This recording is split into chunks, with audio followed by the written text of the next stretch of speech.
Come on. Good afternoon. Dog fight with snowballs. Might help if I'm not actually muted. Yeah, that might help. Hello there, Dell. How are you doing? Apparently, I was not monitoring that line. Just give me a sec. Alrighty. Oh, FSF is thinking you had is thinking that you had to restart. Nope. There we go. All right, CJ. I am out of snowballs. CJ and I have been having a snowball fight for the last few minutes of my stream. Ah, sounds like a great plan. Yes. I built two snow speeders this stream. I did some fixes here and there, and then did the snowball fight. Ooh, sounds good. Yeah, I just saw a couple of minutes of the stream while I was scrambling to get ready, and then had to pick out after that one, so I wasn't aware of the snowball fights and stuff. I hope you guys had a lot of fun. Yeah. No, it's been really fun. I get so used to playing Java with BGF that it's a little weird every time I come back to Bedrock. Yeah, I can imagine. Especially with my free cam, my mini map. Mm-hmm. Yeah, you've got a lot of toys and tools and quality of life stuff going on in Java. Oh yeah, definitely. But it's nice to get that back to basics feel with Bedrock. Yeah, I mean, one can actually do the back to basics thing on Java, but it can feel a little clunky at times. Yeah. Oh my gosh. I forgot how much of a pain structure can be to deal with. Yeah. Yes. That's actually one of the other reasons why I like Java, just because. Yes, I actually with my shop on BGF, I actually started using Lightmatica. Mm-hmm. Yeah, I love it for that. But I mean, some people call it kind of cheaty, but if it does the trick, I'm going to use it. Well, hey, I was doing a big build completely underground, so I was I didn't want to dig out more than I needed, so I was using the Lightmatica structure to dig out exactly what I needed. And when I'm done gathering resources for it, I'm going to build it. Well, of course. Why wouldn't you? Why are you giving me milk, CJ? Does anything CJ does actually guarantee to make sense no matter what? No, not really. All right, are you ready I love working with CJ, but I don't understand him. Are you ready for the people? Yes, I am ready for the peoples. All righty.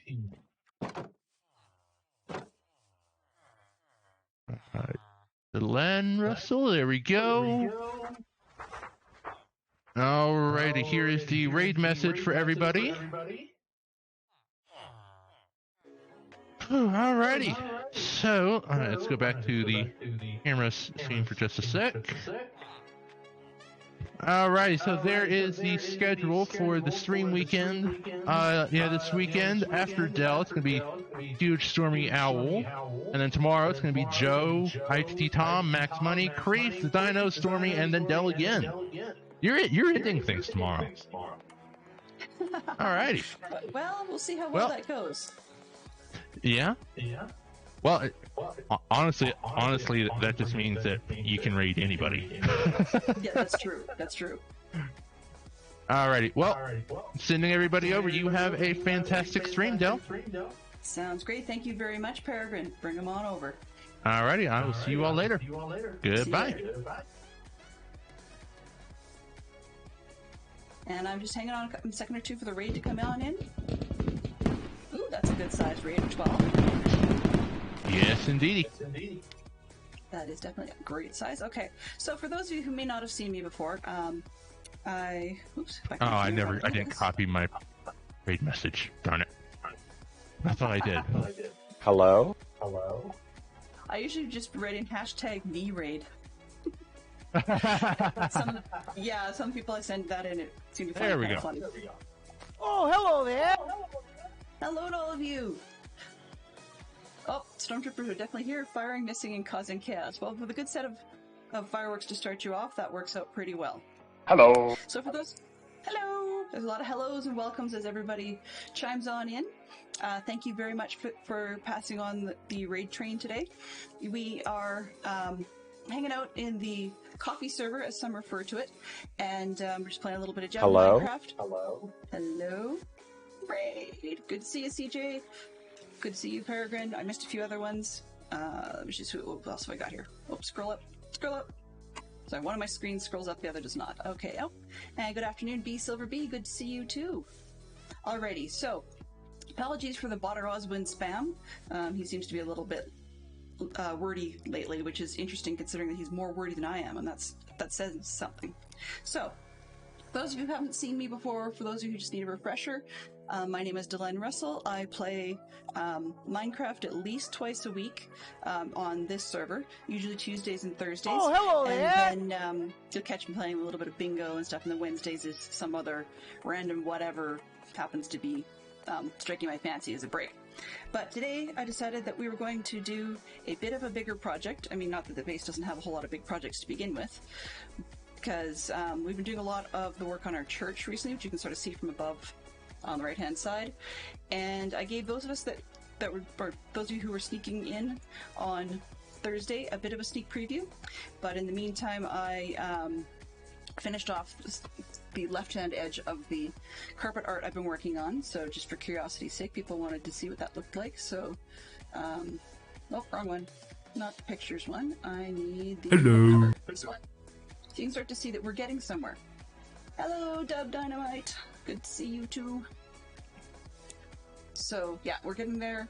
Finally happy enough with the left-hand side that I'm going to move on and start the right-hand side off camera. But I won't be doing that this week because, well, long story made short, you know, conversing with people, accounting red 6, 5, 1, 2, 3, okay, you know, like that just doesn't work. So something a little bit different this time. We have a large bounding box.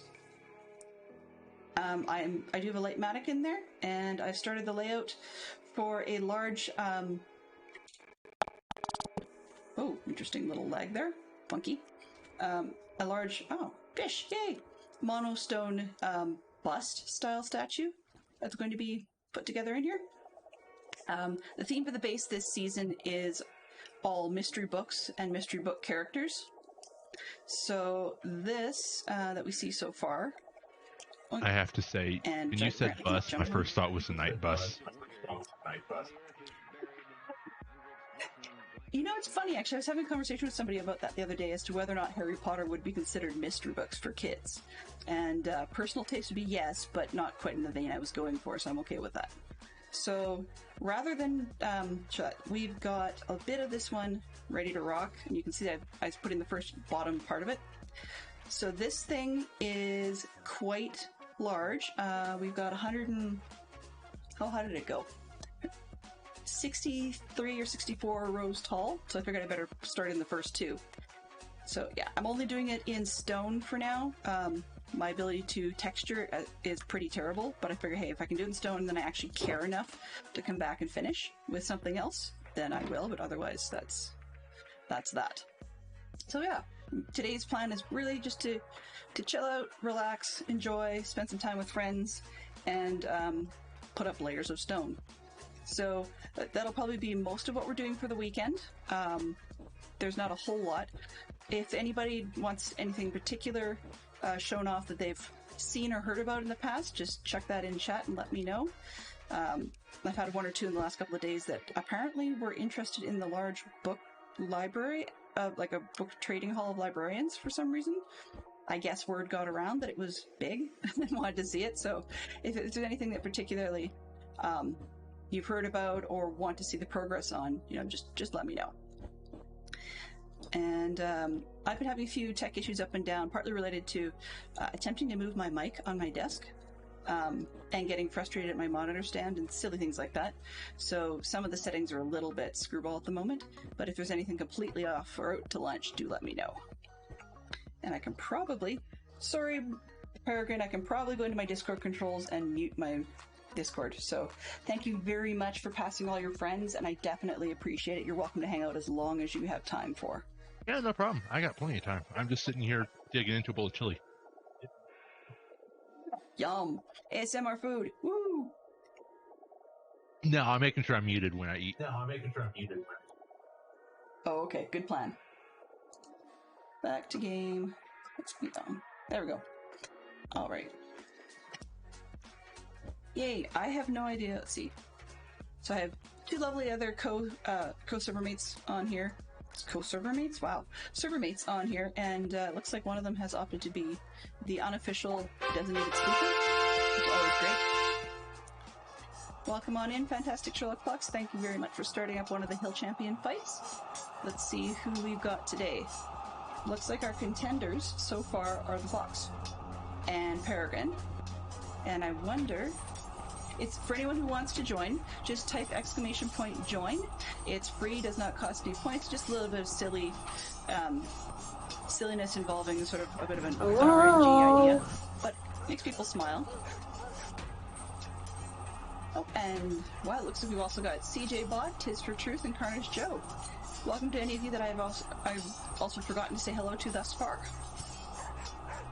Hello, Tiz. I will actually admit, this time I was incredibly bad.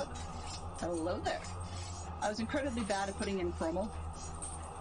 And, yeah, so I just... Some of the Discords of various people say, yes, you can promo what you're up to, even if it's not our server. And I just completely dropped the ball on that and didn't. So, if there's anybody that you want to pass the word to, feel free. That's totally fine and dandy. Fine and dandy. Our winner today is...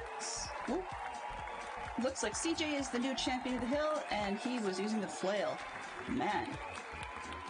That would be a nice close quarters combat on that one.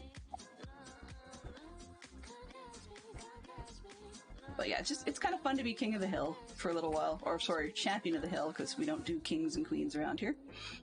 But, yeah, that's one of the more popular mini games that we have.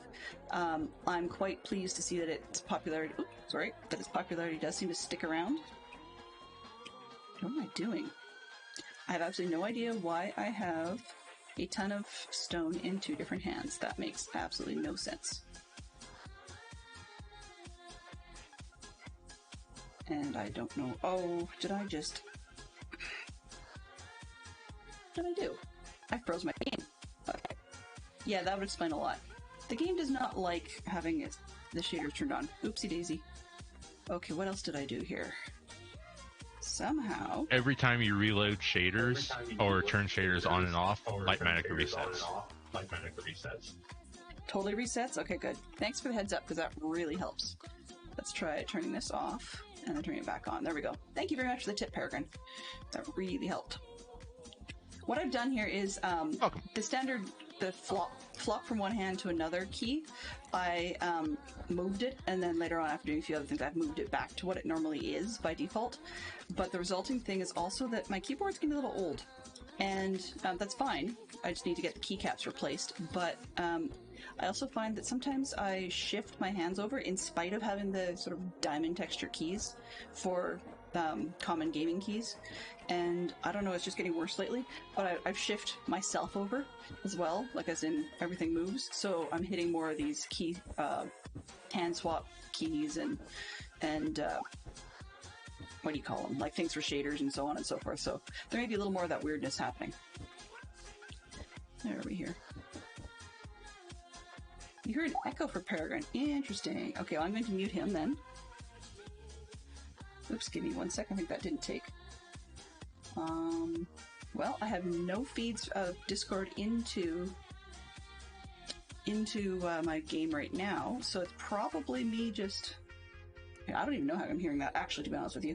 It could be just the fact that my computer is dumb and playing everything through my speakers anyways, even though I ask it not to. There is that possibility. Sorry, bud. Okay, I've got, see, no Discord, and my virtual cable is muted and dropped down, so I have no idea where that's coming from.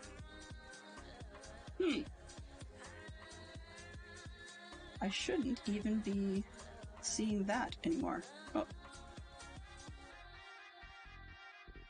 Weird. Yeah, probably from speakers and moving it around. Well, if I'm lucky, no offense intended, Peregrine, but I think it may have successfully shut you off. May. But as I said, we've had a little bit of weirdness lately because of things. Echoes are the worst lately. That's the one that gets me. And I've even thought about moving the mic back to where it was, but I have a feeling that wouldn't make much difference because honestly, it's all of, I did a measurement, it's all of like less than 6 inches of actual movement and angle change on the mic would be 0. So I don't know. I just did something funky to it, and it's possibly, for all I know, related to something picking up in OBS or whatever. Because I haven't even have not even moved the speakers themselves underneath the monitor. But that's okay. We will just deal, I suppose. Interestingly enough, though, I think I killed my Minecraft audio because I'm not hearing blocks place. It's one of those days, is it? I saw, Peregrine, your comment earlier as you went live about, please let's not have any technical errors this weekend. I think I just took your spot instead. Just how life goes around here. I was joking with Fantastic Shot Fox a while back. The day I had no technical errors was the day I'd be, open up a nice bottle of adult beverage and celebrate. Your attention, please. Yeah, I guess that would be an option. I haven't used that one in a while. I don't even know if I can name that. Well, nope, guess not. We'll figure it out. That's going to be interesting. Okay. I think we'll do our best. So that has a 5-minute timer on it. Where is the timer button? Did I just lose my timer button? I did. Command buttons. Well, we'll do it the old-fashioned way. There we go. See if I can actually aim things. Oh, there we go. Okay. It's like I have to actually look for the edges now and hope I don't fall off stuff. That's the whole point of this thing, is not falling off, right? 5-minute view, as I get 5-minute views, over the shoulder view, as I get further into this, will actually be even more likely I will fall off or make mistakes, but that's normal too. It's not super duper riveting content when I do that. I'm not used to being, over the shoulder like this. It's actually cool, and yet weird because I don't do it on heights. Yeah. But yeah, it's always a good challenge. Kind of shame when it's not up high enough to cause death, though. That's the thing that's really appealing to others. Okay, where am I? There. Day I get stream no tech issues. Nope. Is the day OBS 22 releases. The day I have no tech issues is the day that I become a trillionaire and hire some other poor fool to be my studio individual. Oops.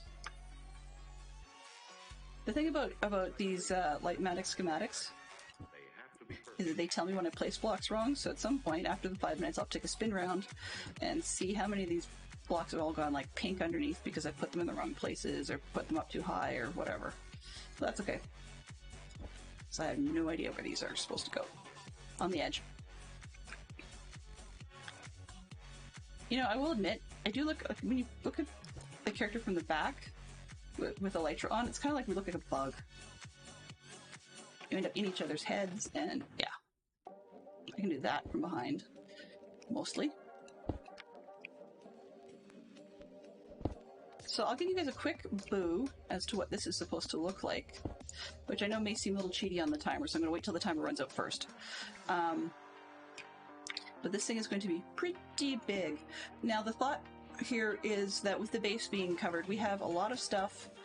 Well, I shouldn't say a lot. We have a train for Agatha Christie's Hercule Poirot, and then we have, what's the word? We have the boat and large statues, same character. We've got, what else have I got there? We've got a church for Father Brown by G.K. Chesterton, and, oh, because it's not exactly over my shoulder if I'm in my own head.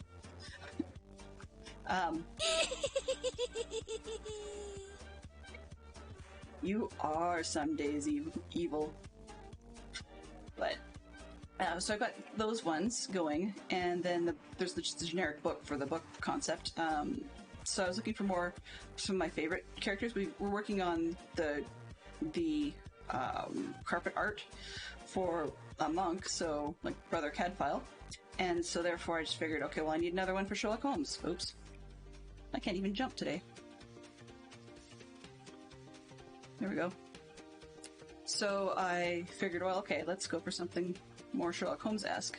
And came up with this large bust. Now, as I was mentioning on stream Thursday, this is actually a rather cheaty way of getting a schematic design. I still owe Yellow the link for it, actually. But I've found a voxelizer website that, when you think about it, it's a lot like...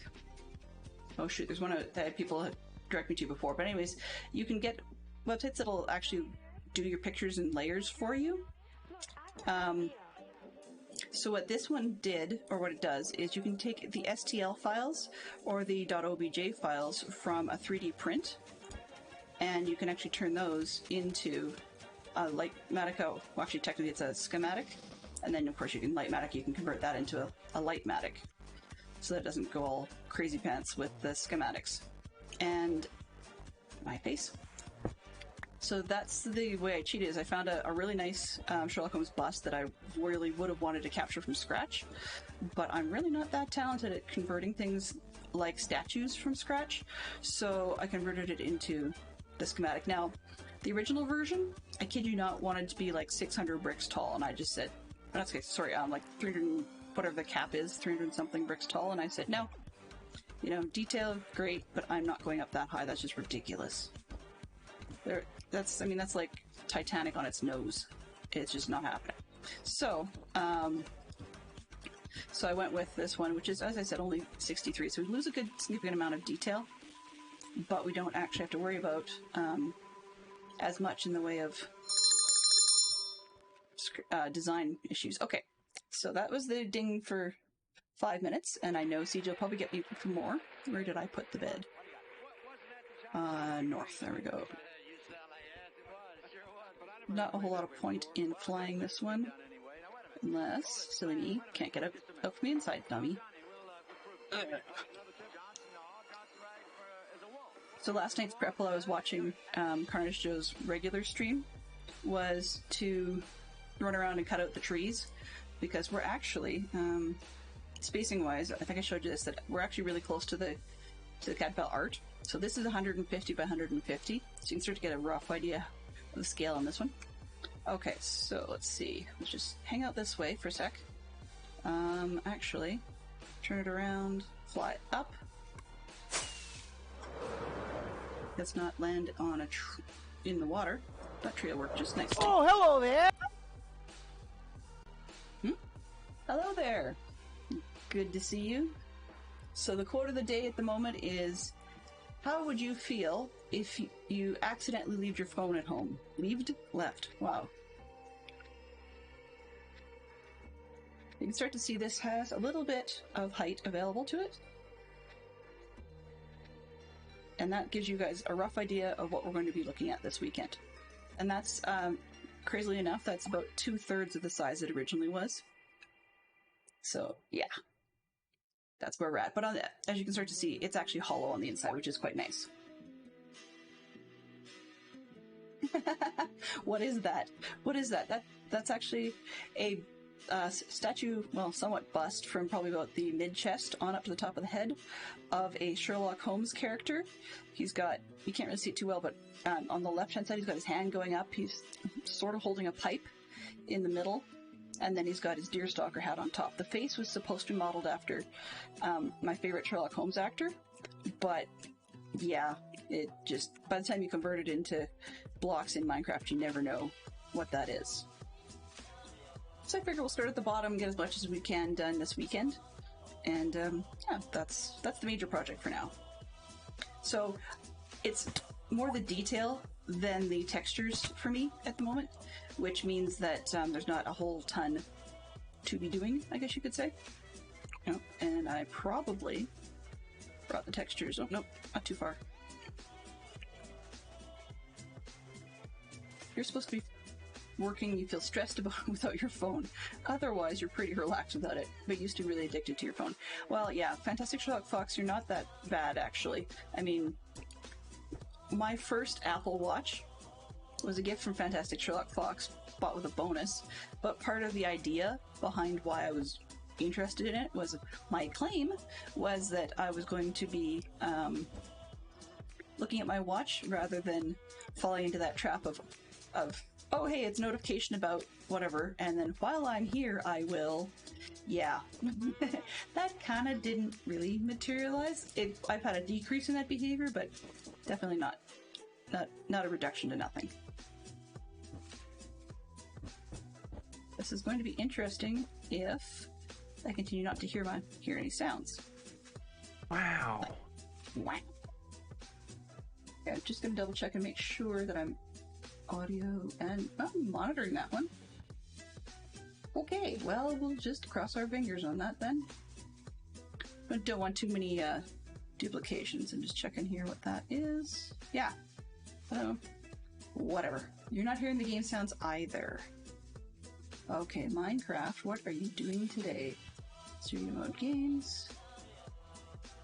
Properties. Minecraft.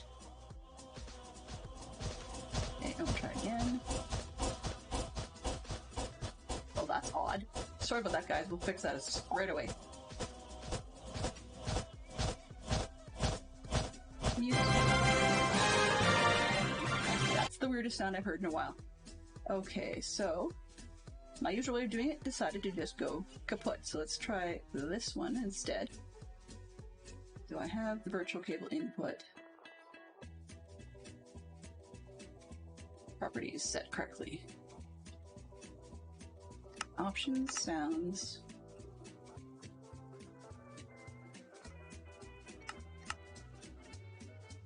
Okay, well you guys can hear that, so let's just go with it. You have to let me know how those levels work out. Fantastic Show Fox, welcome back to being my biggest fan. Between you and Lyric, we might end up with a little bit of a battle. Sounds good now? Yeah, okay, so basically OBS 28 is a right royal pain in the butt. However, rolling back is another right royal pain in the butt, because I have to readjust everything again. So, for now... We interrupt this program to annoy you and make things generally irritating. You know, I could almost turn that up to being like, OBS 28 intends to do exactly that. To interrupt you and make everything generally annoying. CJBot, can you guess who that sound clip was originally put there for? I could probably give you 3 guesses and you wouldn't need the first 2. But Python sounds are something that or Monty Python sound clips are something that Fantastic Show Fox tolerates, but he was never a Monty Python fan, so I find that kind of amusing. But so many of their comments and quotes really do seem to fit. Though I was watching Carnage Joe's stream last night, or last night for me anyways, early wee morning for everybody else, except I guess it was mid-afternoon for her. Anyways, but they were talking about it's raining, and it was raining for me too, and we were talking about wearing rubber boots, and we got into a little blurb about like the different words for rubber boots. And I think somebody had called them galoshes, and she was like, "What? What are you talking about?" Oh, we had Wellingtons and wellies and gumboots and rubber boots and whatever. And it reminded me of an old sketch. How do you do? You just don't choose to vote on the sounds. But it reminded me of an old sketch. So I posted a copy of it from in Joe's Discord, and I can always share it in the correct one for Dadcraft's Discord too. But anyway, it's a sketch from an old, I guess, Canadian comedy troupe. And it was once, I was able to find it once on YouTube, but it's a sketch called Bulbous Bouffant. And basically, the whole premise is it's about what becomes 3 guys, starts as one, and he's waiting at a bus stop, and some unusual individual pops up.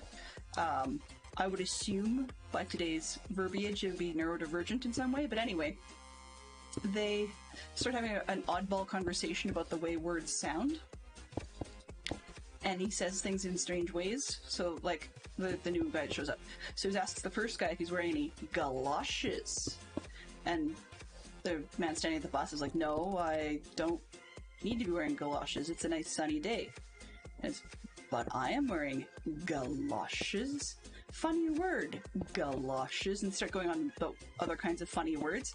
And the whole thing devolved into a rhythmic saying, like a rhythmic repeating of various different silly words, or words that sound kind of silly and sort of funny. And I think they use words like a bulbous bouffant, which is basically a super high hairstyle, like a beehive from the 60s. And then there's also words like spatula. I like that one. That was a good one. Spatula was another weird word they used in there. And Eskimo, even though we don't usually use that word anymore, but it still is a funny sounding word one way or the other. So this whole thing starts devolving into a bunch of them saying that. And then towards the end of this, like a third guy joins in as they start talking about funny words and so on. And so the three of them are doing this little bounce back and forth of saying weird words and repeating it. And it ends up with words like blubber, blubber, blubber, blubber, macadamia, and galoshes. And then suddenly the first unique individual, so the second gentleman that arrives, just goes, bus. Or like, it's like, what? Bus. In the middle of it. Oh, the bus has arrived, and everybody chills out, becomes their normal self, like absolutely nothing happened, and just gets on the bus. So, yeah, muklux. Exactly. Carnage Joe has obviously watched the clip that I posted last night, and it made me laugh to think about that we had this conversation on muklux. And it was sort of an extension of having remembered it loosely the other day, not bothered to post it after a conversation on the spelling, North American versus Australian spelling of jewelry. So we may say jewelry, some people say jeweler, well, I can't even say it, jewelry, they actually pronounce it all, and then there's others that say it a little different. It's kind of like the aluminium thing, which I'm surprised that neither of those versions of pronunciation, as far as I know, showed up in the sketch.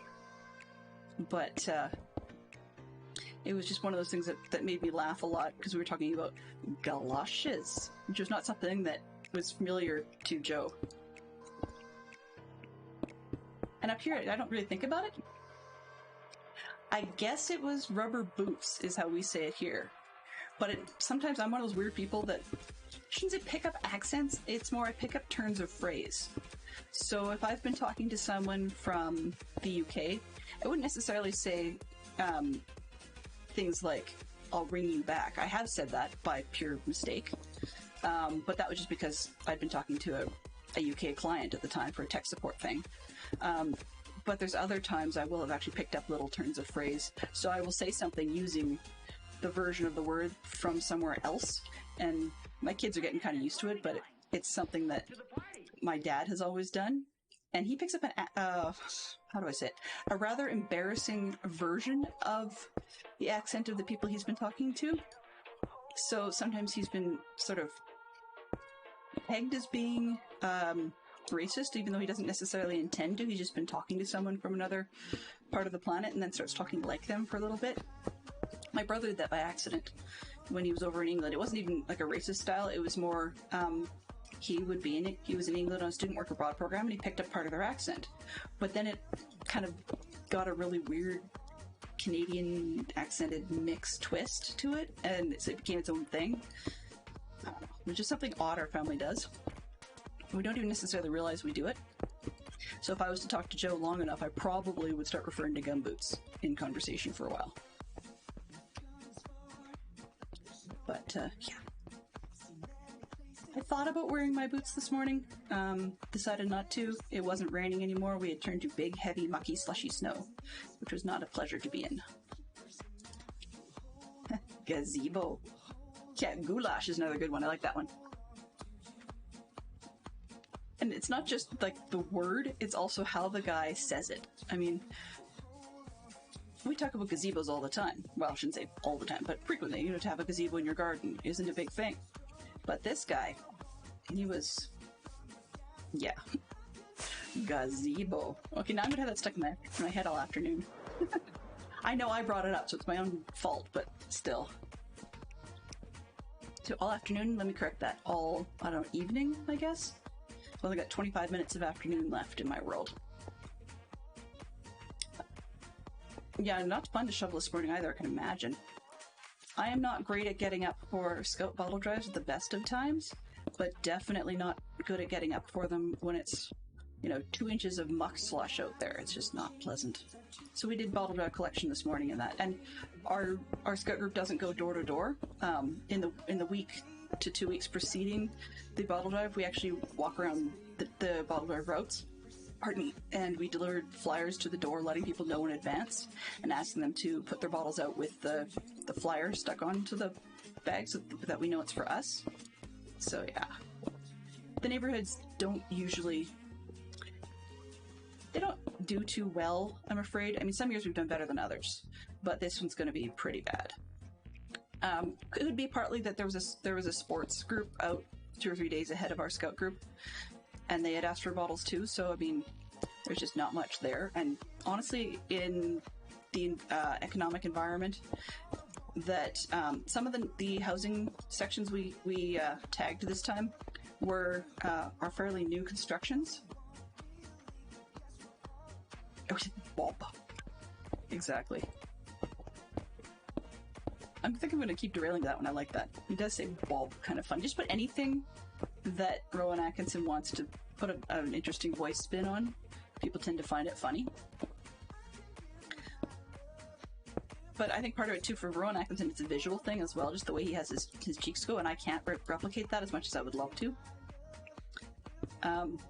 There's something to be said for being having a thinner face in those sorts of things.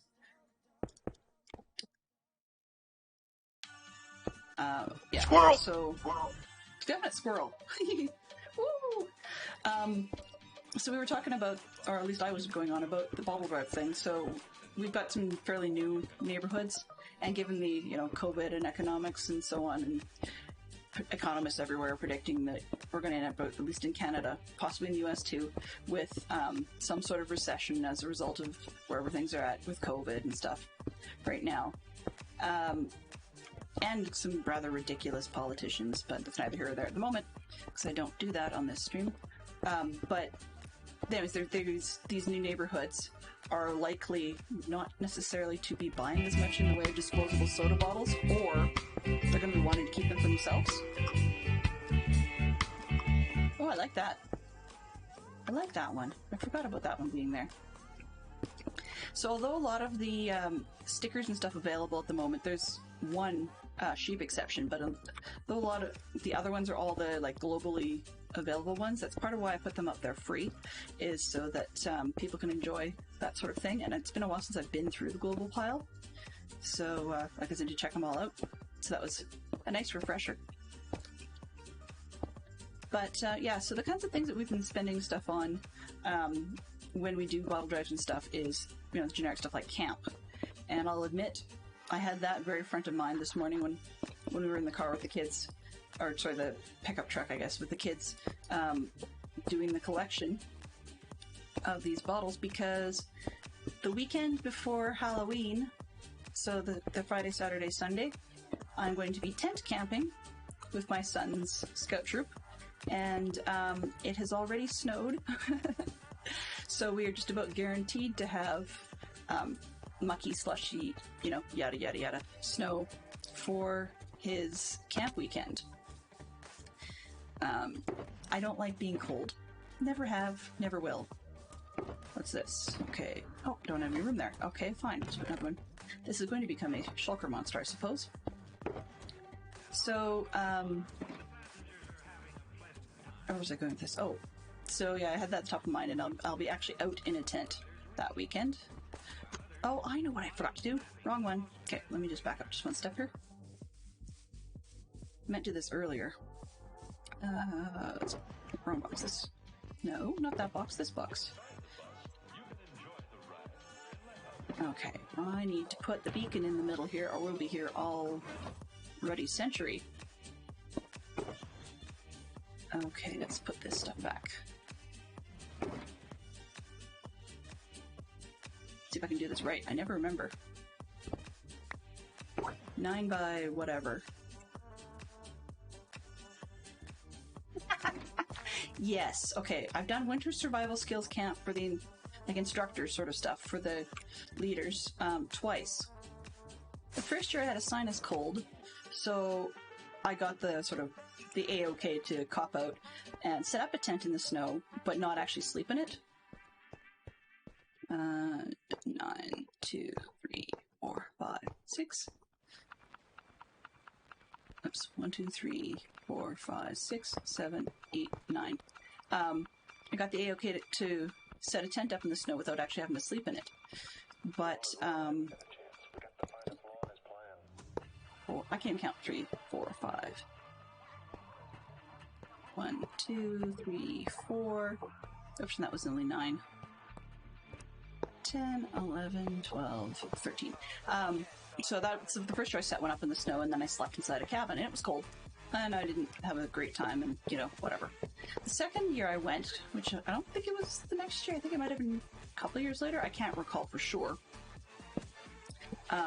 But there we are. I actually did sleep in the snow. However, one of the other scout group leaders thought it was funny to pull one over on me. A gentleman whose initials are legit JF, so I don't even have to give him a hidden name, but a nice, lovely little French gentleman, or French-speaking gentleman, so you can imagine his English accent is kind of amusing at times. But anyway, JF decided that it would be great fun to have me be the first person there to set, like I was setting up, and so he was going to give me what he claimed at the time was a prime location and absolutely fantastic, and it's all, well, you know, we're going to be yada yada. The point is, it was not. So they put me up right up by a climbing wall, which has an overhanging roof, fully shingled, with a cement pad beneath. And stupid idiot me thought, oh, this is fantastic, then I won't get wet, right? Well, in winter camp, you don't get wet. I hadn't put 2 and 2 together at that point. So, do your math. I think there might even be a conversion tool on chat here. But, overnight, actually when I woke up, so overnight it dipped into the minus 30s Celsius. And when I woke up in the morning to get ready for the day, it was minus 28 Celsius. And it had snowed like I don't know, 8 inches or something overnight. And the day was quite cold. And I got out of my tent and, you know, was trying to get my muscles going for the day. And I look over and this lovely little snow-covered, domed little tent blob pops open, and their snow falls away like a cute little door, and JF pokes his head out, all fully dressed, climbs out, and he goes, "So how was your sleep last night?"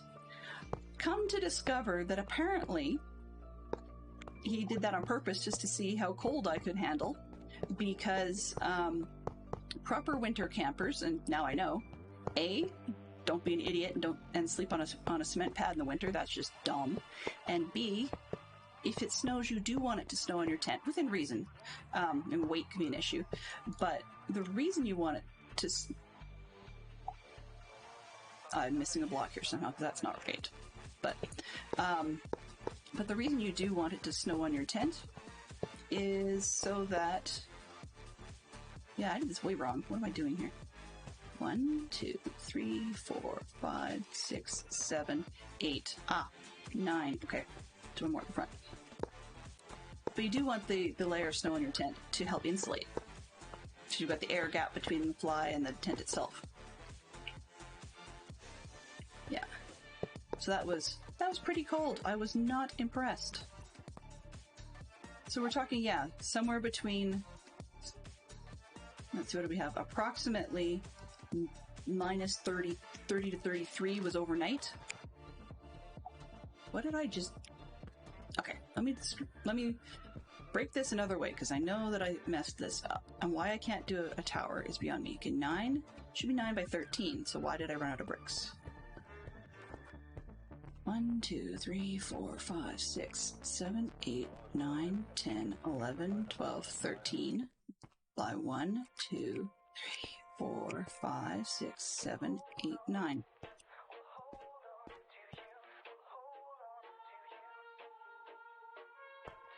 That's not right. I did this wrong. Nope. Should be 3 wide. Okay, well, first off,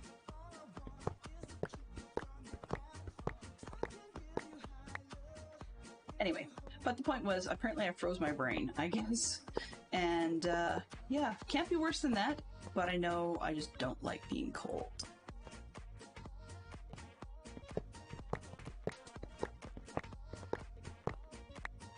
I'm not sure exactly what I messed up here, but it's not like I can't get more blocks. Oh! Yeah, okay, hang on a sec here. That would explain why. I'm setting it up for setting it up for 4 beacons, but I'm putting down bricks as though I'm putting 5 beacons. That's not going to help anybody. Okay, let's throw these down. I had too many going in the wrong places. So 9 by 1, 2, 3, 4, 5, 6, 7, 8, 9. Let's pull that out. Okay, let's sleep.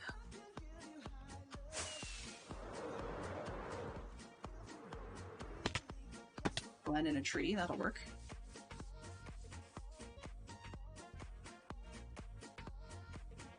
Yeah, so it was cold. So, I mean, the nice part about the whole thing is I'm not backpacking. That'll be an interesting adventure when and if that happens. But to start with, that was the excitement. Okay, we're at 9. So 9 by 9 will get me 1. 1, 2, 3, 4, 5.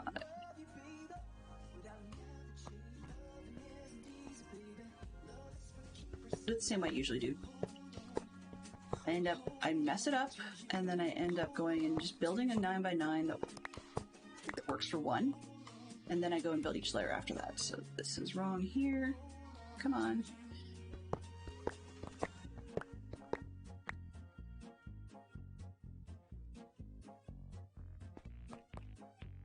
What am I doing today? 1, 2, 3, 4, 5, 6, 7, 8, and I did it again. 9's here. Seriously.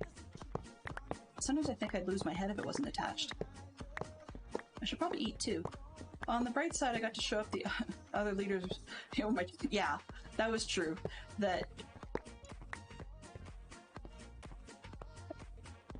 Come on, you're rubbing it in that we got cool toys. So of course then everybody had like the F-150s and stuff, and we had all this snow, and some of them have been quote-unquote smart and parked their trucks in the parking lot, and actually sledded their gear in. So like they actually had one couple of like one family had skis, which I thought was kind of cool. Other ones were doing it with snowshoes. Some of them were just hiking their little box in, and this, don't bring your truck down here. There's no way it's gonna make it through. Well, remote start on the little Honda truck with lovely, great 4x4, and yeah, I was fine. And it was the envy because I laughed at 2 different. One was a 4x4, but it was an F-150 that was far heavier, and it wasn't F-150. It was an F something else, but it was far heavier, and it kept sliding to the side and ended up in a ditch up against a tree. And I laughed at that guy because he'd been picking on me. And then one of the other scouters, who's one of those like older than dirt type scouters and always seemed to know what to do, well, they had driven theirs down to one of the buildings, so it was closer, but not totally everywhere. And yeah, they had a problem because they got their two-wheel F-150 stuck, and they also had to shovel it out. It was a weird little nightmare for them.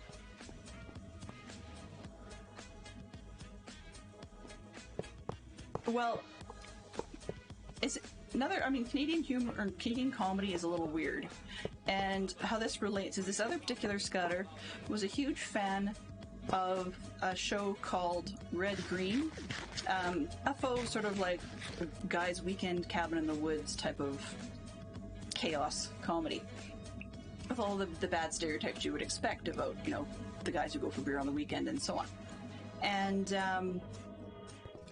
And so this guy's other vehicle that he usually uses for transporting his scout group's canoes and canoe paddler people, and, you know, yeah.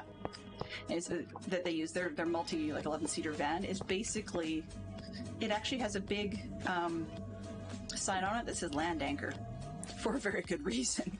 So I mean, he's bugged me multiple years, and when Steve slid off the road and got stuck up against a tree after saying, "Oh no, your little truck can't do squat," and I just packed up my stuff, none of this stupid little sled business, and up into the truck, and off I went. And I said, "I'll wait for you at the top."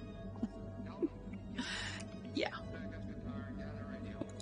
So that was part of our jostling and joking and being silly with one another. Okay, so this should help us speed up a bit. Ow. I fly, just not so well. I falled really well. 4. 1, 2, 3, 4. Maybe while I'm at it, I'll trade this for that for now. It's not quite so intrusive. Oh, come on. You know what I'm going to do in the sheet? Because I can. For now, at least. Where did I put? There. I could fly and crash repeatedly, or I can actually just climb up the front. That would be, sensible, maybe? Or not.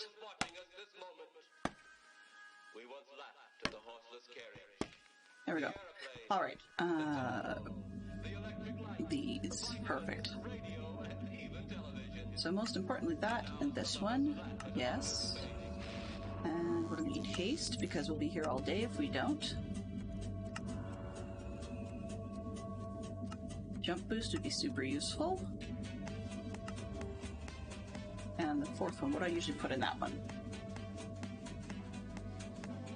Probably regeneration after being an idiot and falling off stuff. And other resistance, I think. There we go. Okay.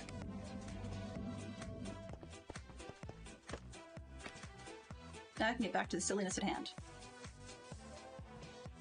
Yes, red-green, quando omni fluncus moritati. When all else fails, be like a possum and play dead.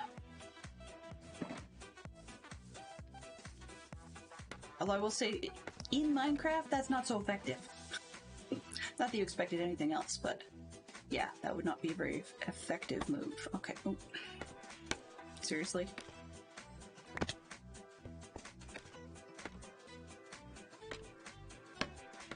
Right. Okay, so we're over here.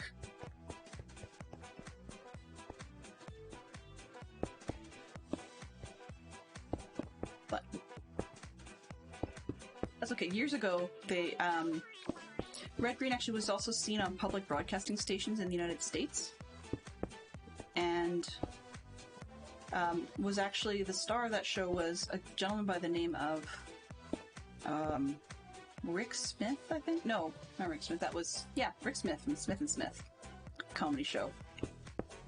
And Pat McKenna was on, oh, phooey. Now I can't remember what that show was called.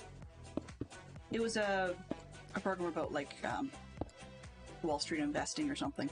Anyway, but it also starred a guy whose name legit was Rick Green, and who had actually done a program prior to that on the public broadcasting programs, or public broadcasting stations, all about sci-fi nerdy stuff. Like, he looks like your absolute stereotype pocket protector, Buddy Holly glasses kind of nerd in overalls. Like, that was his shtick. So when they asked him to do the comedy thing, he'd already been a television presenter who did a few comedy clips.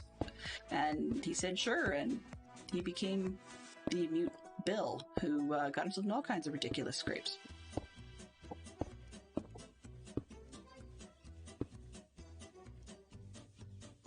But, yeah. So I'm curious, just out of the people in the chat, do any of you actually still do any dressing up for Halloween? I know some do. I know some don't. I am also aware, of course, Halloween's a very North American kind of thing for the most part, so that it's not fully international. But do you guys do anything like that? What do you guys do on October 31st sort of deal? Do you guys stay at home and watch a movie, go out, that sort of thing? I was talking about it with someone on another channel at one point where they were discussing going out with their kids and whether or not the kids, or whether they went with their kids in costume or if they just dressed as themselves, that sort of thing. We, at least we usually go dressed up with our kids just for fun, you know, because it makes the neighbors smile, you know. And one year, one of the neighbors near us, their entire family went in as a matched outfit set, and they all went as Disney's Incredibles, which is kind of funny because the man of the house, or like the father, he's in good, I'll just say he's in good health and physical shape in terms of, like, you know, can do a lot of cycling and stuff. But of course, as people get older, he does not look like you would expect a cyclist to look or something like that. And so he looked a little bit like the early version of Mr. Incredible had let himself go kind of thing. But everybody in the family wore matching Incredible costumes. And I guess let me correct that. They had the older 4 Incredibles. They didn't have the little Jack. I don't think they had. You don't typically do anything, but you're wanting to do a stream in costume on the 31st. Ooh, that sounds like a lot of fun. I would love to see that. But I'll have to catch the VOD if you do such a thing, because we'll be out most of that night. My mother-in-law usually comes and mans the house for us. I don't think we've arranged anything with her yet this year. I'll have to talk to Fantastic Sherlock Fox and see if we're going to do that, or if one of us is going to stay at home and do it ourselves this year. But we just got a whole ton of stuff going on, and it just feels like we're going from thing to thing to thing to thing to thing. You know, and that's completely not dealing with, like, generic work stresses and kids having their own stresses and family things and so on. Just Murphy's Law, everything comes to a head at once.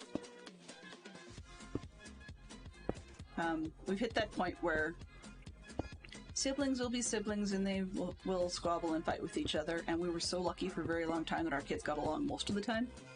But, you know, standard stuff. But it's just one of those things where it's like, well, we've got very busy lives, and sometimes the headspace part of not going anywhere and being everywhere at once is really, important for a recharge, and then you get the kids fighting with each other. It's like, really? So sometimes it feels like no reprieve anywhere, and then I recognize that I'm in the catbird seat because Fantastic Sherlock Fox busts his tailbone on a regular basis to make it so that we were able to make the choice, so I didn't have to go back to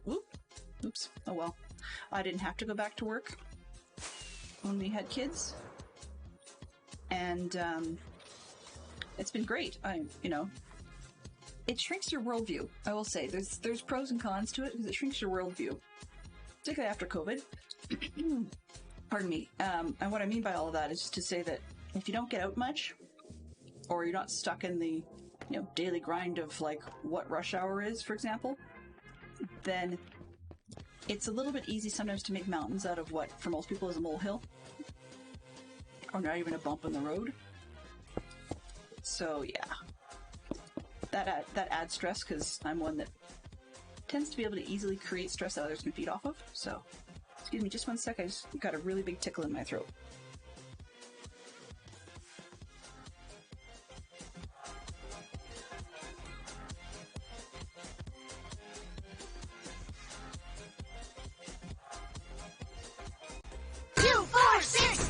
Everybody hydrate!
Thank you, Joe. That's exactly what I was hoping for.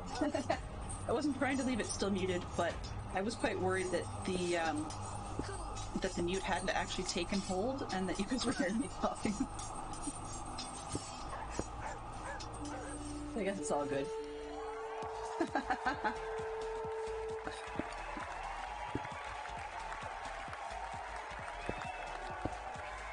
So, where was I? Yeah, I could make mountains out of molehills, I guess is where I was going with that.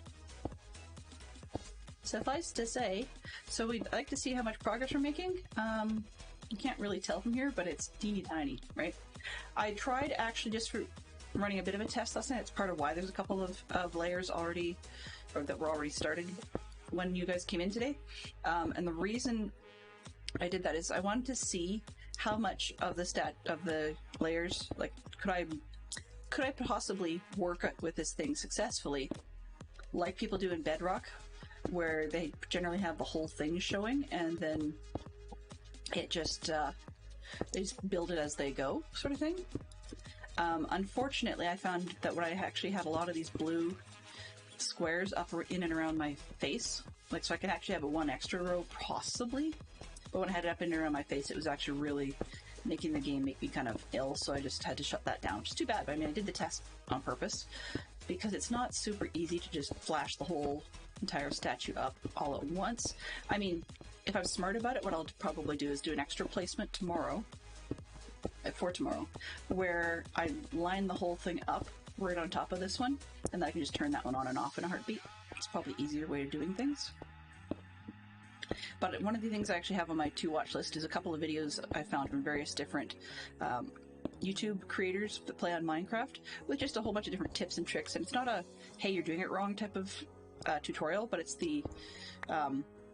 one of them you guys may have seen from, like, Avomance, and it's on my to-watch list, and just lists of tips and tricks of things people do in Minecraft that they claim make you a better player, but the point is not necessarily. It's the bit where they go, and it could save you as much as hours, and I'm like, yeah, you know, the way I play, probably worth it. So where a lot of this stone came from, I mean, most people, you know, have tons of stone from mining things, and I do too. Actually, the vast majority of this, that whole chest down there, is shulkers of stone left over from mining out the stone to make the, or to flatten out the zone where the Brother Cadfael carpet art is slowly growing. And also, of course, there's plenty of it, so I really don't care if stuff drops. Who won this time? We had... with a pillow! Oh my goodness. Thank you ever so much, Peregrine, for bringing your collection of the streamers across, and for taking the time to stick around a little bit afterwards, keep us all company. Have a great afternoon or evening, and enjoy yourself. I will definitely do my best to try and pop in and see more of your VOD. It makes for really great background work when I'm doing something rather rote. So take good care, Peregrine. He's one of the few that's in the same time zone I am, so it means that I have a rough idea what time it is. For a good number of people, particularly on the weekend, especially tomorrow, this time slot seems to be one that's ideal for having dinner in. Micro quantity of feedback I had is, while I might make half decent background noise for work with some of my streams, I don't make great background noise for Sunday evening family dinner. So, you know, kudos to those that find a way to make both things work, but yeah, there's no ill will on anybody's side if that happens to be what's going on at your house in lieu of hanging out here. But for tonight, I really appreciate everybody who is here, whether they're chatting, whether they're just hanging out, whether they're, you know, doing two things at once, even if they said hello and then disappeared again. You know, I appreciate everybody. Oops. Grand case of overmining. Okay. The other thing about these is, or an advantage to doing these is I do learn slowly to place blocks a bit quicker. I don't have the easy paste key turned on. I mean, I could. I just do, what's this? This one? There we go.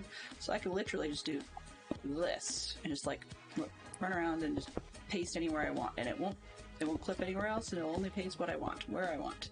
Except when it does that, because it knows that that particular block probably is in the schematic. Right, which lets us go a little faster, but then we run out of blocks and it doesn't refill, and it's just like silly. But actually it does go a little faster, so maybe I'll leave that for a little while, just so we can make some piece of progress and then turn it back off later. It is one that could be kind of cheaty, but I'm going to give it a go today because I normally turn it off when I've only got one kind of block. It's like, well, it's not like you're worried about grabbing other blocks, other kinds of blocks, and switching it up and down. And really, the goal this year for me was to actually build things I had not built before that stretch. I wouldn't say my skills, but more my comfort level. Partly is working with heights. Jay can definitely vouch. Heights on projects from scratch give me the willies. She's been there when Creeper did a great job of blowing up a huge project I'd built, and yeah, it was not a happy time for me. She just come to tour it, and I don't know what the situation was, but somehow I was working it and I fell, of course, not flying at the time, and fell from a height or whatever, and yeah, it didn't bode well. That was a couple of seasons ago when I was trying to build a flower, and that was from scratch, which is weird because I was trying to figure out how many different builds I'd ever made, like literally from scratch. I think the flower was one of them. The boat's been another one, like this season's boat. Most of them I haven't, though, I don't think. Oh, I guess, nah, that's not true. I guess I did the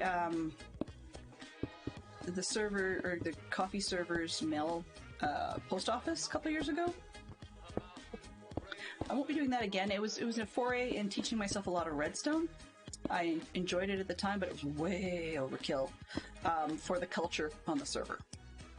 Suffice to say, I used redstone to pseudo-security box the post office. Completely unnecessary. But it was definitely an interesting process, and it made it so you'd actually, more than anything, it was actually kind of a pain in the butt to use, because you'd have to go up to a second level, and there, for every player, there'd be a deposit side of the box, and then a retrieval side of the box. And I mean, there were ways to get at the stuff in the middle, but legit playing without trying to sort of exploit little gaps and stuff, you weren't really able to access the stuff in the middle. So it's sort of a security box thing. Far too much work required. But then again, I mean, I'm also the idiot that decided to build 21 units before there was ever 21 people on the server. Or 20 some odd units, I can't remember. It turned out to be an even number, I guess, but it was big. And yeah. I don't regret it. I learned a lot from that, which is part of what's got me to do the quasi-hidden doors this year. I had a good chuckle when Minecraft Live came out, though, because they show you the bookshelf and they're talking about hidden doors, and people are like, oh, this is so awesome and new, and I'm like, aw, can't be that new. I did it this season, and it was not new then. But it, so many people are thinking, this is neat, I can do such and such, and it's like, what's the thrill? But I'm glad people like it, because it was a bit of fun. Being a fan of Harry Potter, the bookshelf, this whole thing is the cafe-looking bookstore at the Spawn section here. For those of you that have not been down, I know I've done a tour before. Spying has never been my strongest skill. Crashing is probably better. I can glide, that's fine. I can spin. That's the worst bit, actually, because you go down real fast. But if I don't, basically what I have trouble doing is I have trouble killing the momentum. And so it becomes a lot of falling without style.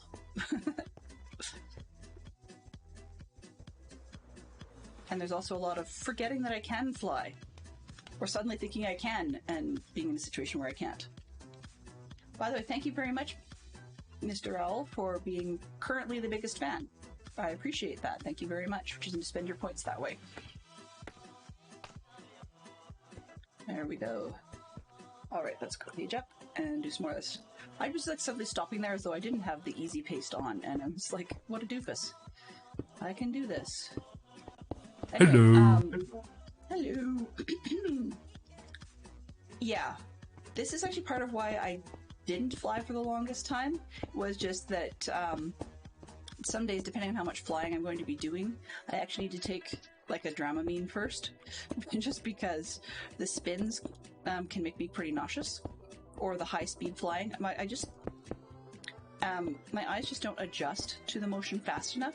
I was actually just mentioning that the other day to Shro for Show, because his job outside of like the streaming stuff is not really a job, but his job is he's a ballet dancer, and we were talking about how one of the reasons that I had to stop dance as a kid was because I couldn't spot, and I don't have great balance.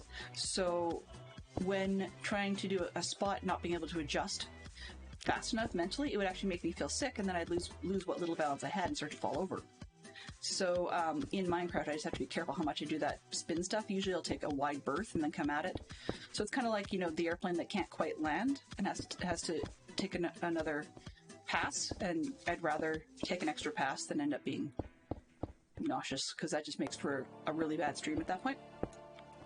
But yeah, I'm getting better at the flying slowly, but my aim is still pretty terrible. Some days I get it, and some days I'm pretty bad. Oh, okay, to correct, okay. So when you're doing spins in a high-speed dance type, like a ballet, for example, and let's say somebody's doing a more stereotype move like a pirouette. So the idea being is, as you spin yourself, you keep your head stationary, and then you're supposed to whip it around and literally, like, spot, so pick a place to look at, and freeze on that spot until the rest of your body moves around to meet it. So I start at one side, and then as the body spins, going in that direction, when I can't turn anymore, then I snap around to the other side until everything meets up with it. And unfortunately, those motions would make me quite ill. That's aside from the flexibility point. You notice it a lot in more, yeah, I'd say professional ballet is probably a good one where you see that a lot. There aren't a whole lot of other types of dance that rely on that as much. Some of them, I've actually seen dancers that just seem to have a really good feel for where they are in three-dimensional space, such that they don't need to spot. They find a way of curbing their rotations quick enough that they can actually just make a point of keeping their head square to their body and spin the whole thing, and they're fine with that. But yeah, that was one of the things that made it difficult. And thankfully, Shro said that he couldn't spot all that well for the longest time either, and so it wasn't a big deal. But that was part of it. And so that's what happens with Minecraft. Basically, my motion sickness is just that my system doesn't process. I mean, you get the imbalance between your ears and what your eyes are seeing, but there's also my system doesn't process the motion happening fast enough, which is part of the reason why, like, high frames per second games, to me, are not an advantage to be high frames per second. I mean, obviously, I need to have, 24 to 30 to get motion like every other human being. But that said, and people go, I'm getting close to 300 frames a second. I'm like, yippee skippy, good for you. As long as mine isn't being largely choppy. If I get more than, I guess maybe I can see things up to about 50 to 60 at times. And if I understand correctly, one of the more popular formats of doing 3D movies right now is actually using about 140 frames, but they're shown slightly off alternately, so that when you wear the cool 3D glasses, it's basically polarized, and so the offsets will be how they show you the film itself.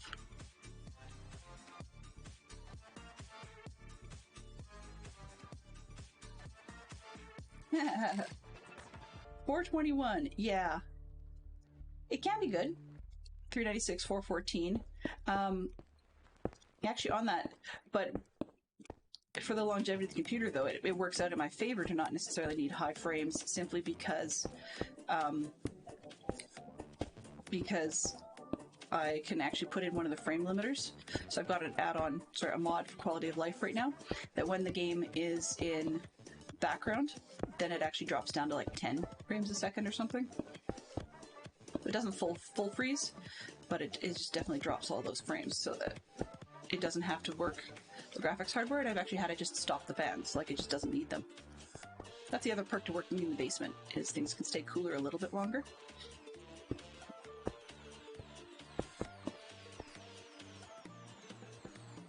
So, but that's another reason I don't do like first-person shooters and stuff, aside from just not being that quick twitch, is that half the time I can't even see what's going on in time to react to it. So, you know, it saves some game styles for other players, right? We don't all have to play the same thing. As Dadcraft used to like to say frequently, we have a permit, or they have a permit. Everybody's got a permit to do their own thing. Oh, wow. I wish I was creative. That just occurred to me that that'd be so much fun to do something like the Oprah Winfrey deal. You know, you get a permit, and you get a permit, and you get a permit. Yay! Everybody's got a permit. So yeah, even though you're seeing it being closer to the 400 line in what's on the screen, I'm not actually broadcasting that much. I've asked it to limit frame capture.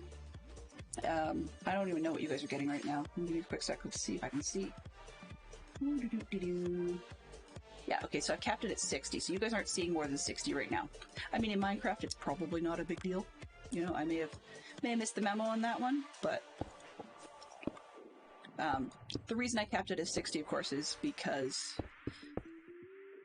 I found, somebody told me, particularly in Escape Simulator, that it was having a higher frame rate was actually causing weird jumps and lags and choppiness because the system was not necessarily being smart about which frames it was actually trying to capture and broadcast. So by limiting it to 60, then it will be capturing and broadcasting everything that it's been told to capture, and nothing extra that causes it to get all backlogged and buffering itself locally and then try to broadcast all that, which really ruins everything.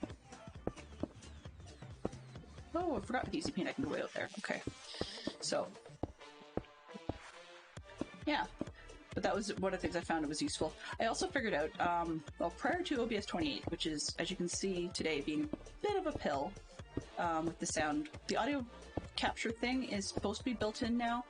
It's a little flaky. I think I preferred 27's, or OBS 27's external plugin that somebody had made. But I think that, you know, 28 might have improvements coming at some point. Some of my other, well, most of my other stuff works. I had some cool alerts that I liked, put out by the Stream Up crew with Andy Stone, but they have not been updated to OBS 28 yet, so I can't use those. In any case, the audio capture is the worst one right now. There was a reason I said that, now I can't remember what it was. I don't know. Squirrel! If anybody's curious, once again, there are 2 random squirrel sounds in there. It seems the vast majority of the time you'll get the bulldog you expect saying squirrel from the movie Up, but every once in a while you'll get the alpha dog. I think he was supposed to be a shepherd, but anyways, or maybe some sort of pincher. But look at his after he's been had his voice all helium style jacked up. So yeah. There's so much I can do with my bot that I actually just haven't done, and I have ideas for. But then I'm trying to hold off because I've already got myself to a point where I just have not taken the time to actually make it public. Not that, like, there's a lot of generic things you guys can do, you know, 8-ball and so on. You can hug people, you can high-five people, you can, like, I think you can punch them. I'm not really sure on that one if I kept that enabled or if I turned that one off. I know I've seen Lyric and Benson get silly and just use the tickle in the siblings tickling each other kind of way, you know, like you expect little kids to. So that's why I think I kept that one, but I'm debating on whether or not to keep it because, you know, the atmosphere of who uses it and how. We're all grown-ups here, so we can take it in a silly way, but it's not. It could be taken inappropriately depending on who's in the stream. So, but I've got enough little things that I really should, or not should. I'm trying to make myself pause and actually make a posting that makes it easier to find out what's available to do. And that's another reason why I haven't changed up some of the sounds. I mean, we've got, I think we have a bunch of actions. Do I even have those enabled? Sounds. Okay, they seem to all be on. That's good news. Or do I have... Yeah, okay. So I do have some of the generic sounds and stuff that you tend to expect, but I haven't changed them up frequently, partly because I haven't got a whole lot of ideas recently that make any sense, crossed with I don't want to flood the system, and there are plenty of ways to play sounds and stuff. I just want to get some of those set up as alternate ways of doing things before I start moving around things and making too much mess. The thing about streaming, I love it. I'm actually quite addicted to it now, which is kind of sad, but and I think I was thinking about the other day that that once in a blue moon, if I just feel like playing a game and it's, stupid o'clock, I may just do that and stream to 1. I don't care because I enjoy it. But also it's fun as a puzzle. So like mystery fans, I'm treating streaming like a puzzle. And not always necessarily how do I get more viewers, because I think people who want to be here are far more appealing than the risk of the viewer bots and so on and so forth. Oh, for the love of them. Go away. Or is it north? Here we go. But I love thinking about it, and I'm always wanting to tweak it. So now it's almost a battle between... It's almost a battle between thinking about and changing streaming versus scouting stuff. It's actually getting pretty bad. There's days where I would be out at camp with the cubs, and thankfully they're not getting themselves into trouble for a change, which is nice. And then while I'm out there, I'll be thinking how I can change things or improve things, or hey, I really want to play such and such game on Wednesday or whatever. And then I'm every once in a while I'll be sitting in a stream doing the opposite, telling you guys about camp plans for the weekend, or bottle drives, or knife skills, or some such whatever happened to be on my brain.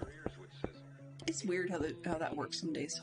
We take Alexander Graham Bell's invention for granted today. Perhaps we should. It was funny because I was thinking the other day that we tease some streamers because they're squirreling away from their original plan, and other streamers, their entire spiel, their conversation line, their entire thing is squirrel, and it's just a different content of potentially, I guess you say, non-hilarious, Good Morning Vietnam style improv, where it's just whatever comes to mind, whatever's triggered by what's going on, and thankfully, an action prevented, easy place from doing anything. Well, yeah, lack of materials would do that. See, there's an I forgot I could fly thing, so I just jumped and went splat. Okay, let's take this shulker out. Okay, what's in this one? Okay. Any other junk for me to put away? No. So that, open this one and that one. As you can see, the other quality of life thing I put in is something that lets me see inside shulkers. A lot of these I put in because they're time savers.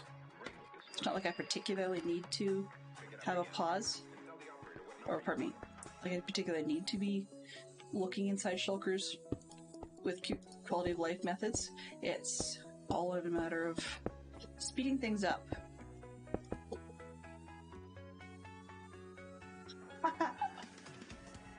Pure curiosity, CJ. Just for my confirmation, I'm assuming that you are somewhat lurking in my stream while you're on the coffee server. That's totally okay. I have zero problem with that. I just wasn't sure whether or not I should be verbally responding to something I see on the in-game chat, or whether or not it's something that needs a textual response. Or neither, in a lot of cases. So that's a direct question there.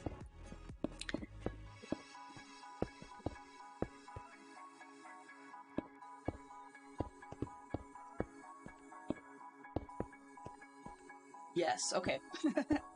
That's fine. That's totally cool. Just helps me know. Some streamers do respond to stuff said on in-game chat as though it's stream conversation, and other streamers don't. So, never really know which direction to go with that. So much of the time that I'm the only one on the coffee server, or the person who is there also tends to lurk in the other chat, and I just never really have it split like that, which is totally okay. But at least I know, and I'm going to see it in both places anyways. But yeah, so if there's anything that at some point people say, oh hey, you know, I've seen the Shulker one. Good question. Let me just take a quick boo and see which list that is. View mods. I don't remember which one it is here. If there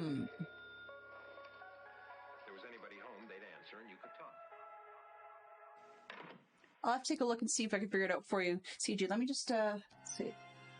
CJ Shulker mod. Content mod. And then the other one was yellow voxelizer site. Cool site. There we go. Things I promised to share with people in Dad's Press Discord that I keep forgetting, but I actually have to write down. Apologies for taking the time to do that. But yeah, definitely I will get that posted for you. I think it might be one of the mouse ones, but I'm not fully sure. It was one of those features that I didn't intentionally go looking for, and then just discovered that one of the mods I was using had it, so now I have to look back and see which one it was. No problem. Anytime.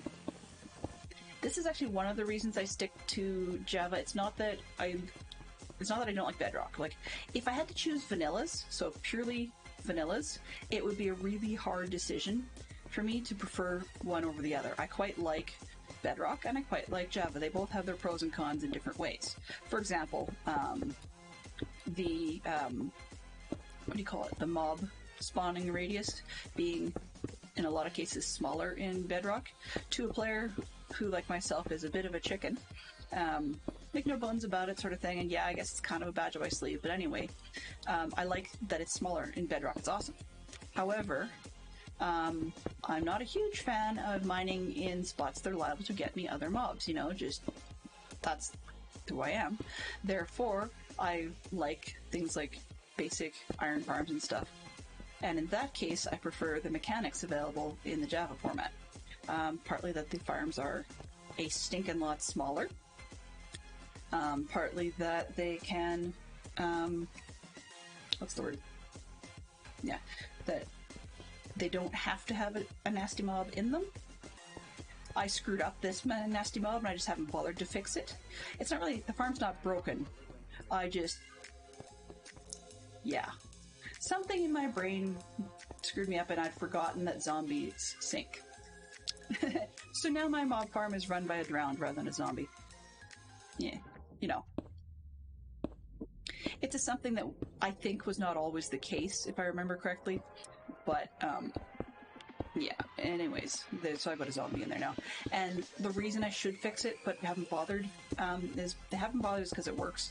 And the should fix it is because every time I'm over there in an AFK sound, that quantity of drown noises, it's like, dude, gargle with the mouthwash, get it over with, and spit it out and shut up. You know, and that's not...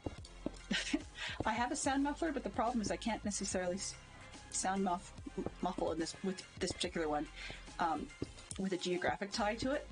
So there's other spots where I do want to know about drowns. I've been pegged off by them a couple of times simply because I had tried to mute them due to another project and forgot about it. Okay, but I mean, if it's basic vanillas, I think that it doesn't really matter to me which game or which version of the game. But if it comes to adding quality of life stuff, at the moment I feel that it's a lot easier in Java to come up with a package of various different quality of life mods that do what I want them to do fairly easily.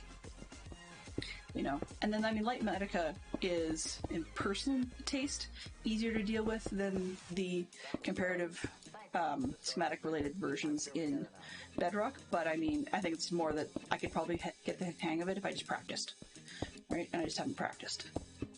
Oops. And for the purposes of streaming, I think using schematics of any sort, whether it be on Bedrock or on Java, I think is really, in my mind, the way to go. Simply because, although it's not riveting in this case, because everybody can see what's going on in advance, it's a heck of a lot faster. And so we could easily build, following a tutorial or something, in a creative world off stream, turn that into a schematic, and then just rip through it. Well, I shouldn't say just rip through it, but get through it a good bit faster on stream. Like, you'll see that if I was to be doing this from tutorial layers in a video or comparative other instance of this world, or a world, like I did with the Egyptian statues, then things would be an awful stinking lot slower around here getting this thing done. Like, I don't know if I'm going to get this done this weekend. But we're making an awful lot more progress now than I thought I might. Like, we're at 77, and I think I started at about 60, so we've got at least 10 layers, something like that. So we're getting a lot faster. You know, that would definitely not have been the case with the Egyptian ones. Now, I recognize that the Egyptian ones, I got a little retentive and filled them solid because I didn't want mobs inside, and this one I'm not so fussed. Like, I've got torches in there and they're going to stay in.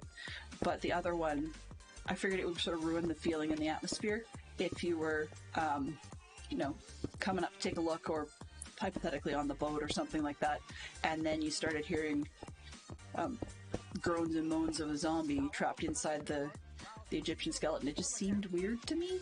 So I guess I might have given an Egyptian mummy feel. Hadn't really thought about that. Maybe I should do that intentionally? I don't know. That might be kind of funny, though, if one could trap a husk inside a statue like that and just let him make noises all day long. Kind of like a haunted house concept, I suppose.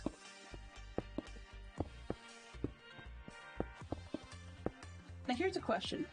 For those of you that do celebrate Halloween, what are your take on the idea of horror-themed Halloween decorations? The reason I ask, it sounds crazy, but I was a sensitive kid to that, and really do not do horror flicks and any of that at all. Like, no way, no how. And unfortunately, my kids are the same.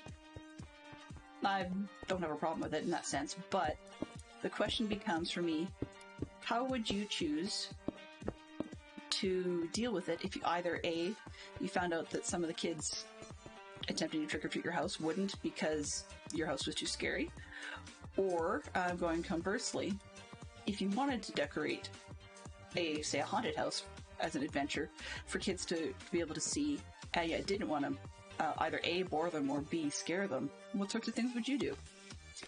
I mean, I've seen people do stuff with, like, you know, the classic Peanuts Charlie Brown style characters. I've seen it go that way. But that's often, there's a point at which that kind of becomes a little too little kid.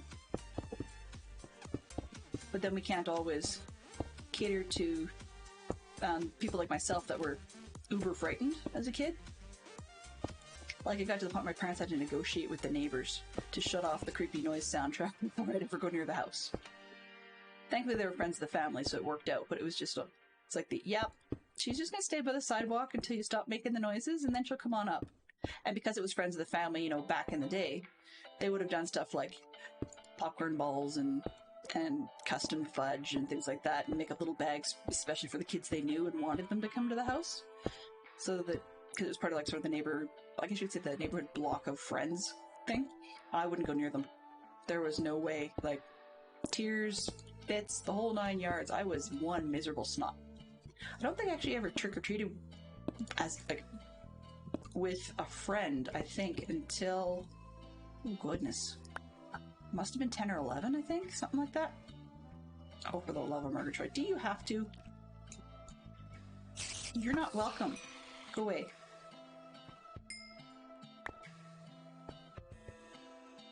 So, yeah, I'm gonna have to light this one up better, but anyway, it's just one of those things I do wonder, because, like, for example, the Adventurers, so our 14 to 17 age scouts, are going to want to be making a haunted house for the scouts at scout camp, and I know that there are a few who are not comfortable with that. Like the kids aren't comfortable with going through that, and the vets are having a kick out of trying to see what they can do to scare the young ones.